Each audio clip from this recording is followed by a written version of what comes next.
ઉધના ઉદ્યોગનગર ખાતે આવેલ road number 6 માં બાલકૃષ્ણ ટેક્સટાઇલ નામની યાર્નની ફેક્ટરીમાં આગ લાગતા ભાગદોડ મચી જવા પામી હતી।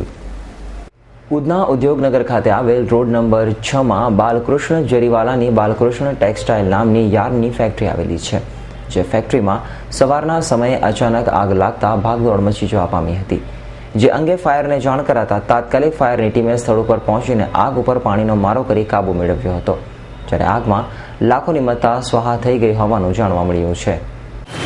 आग लगा है तो हम इलेक्ट्रिसिटी सारे चीज़ों की वाटर टैंक को घटनास्थल पर रवाना किया है। घटनास्थल पहुँचने का जो सेकंड फ्लोर है पूरा आग पकड़ा था, उसमें फायर फाइटिंग शुरू किया और लगा के बहुत फायर फाइटिंग भी शुरू किया है।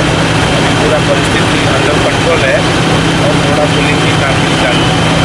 किस वजह से आग लगा होगा, कितना फायर फाइटर लगा, कितना टाइम लगा है? ये जो आप बोल रहे हैं, जो हमने जो तपास किया, प्राथमिक तपास में ये मालूम पड़ता है कि इलेक्ट्रिकल सर्किट के कारण जो चिंगारी निकला उनका टाका वहाँ पे रखा था, उसने पकड़ा और पूरा जो स्टॉक है एक साथ पकड़ लिया मॉनिस्टर होने के कारण। और हमारा लगभग 4 स्टेशन से 8 से 10 गाड़ी हमारा अभियान में काम कर रही है। हाल तो आग अंगेનું કારણ જાણી શકાયું નથી, જો કે આગમાં કોઈ જાનહાનિ ન થતા ફાયર અને ફેક્ટરી માલિકે હાશકારો અનુભવ્યો હતો। Bureau report S9 news, Surat.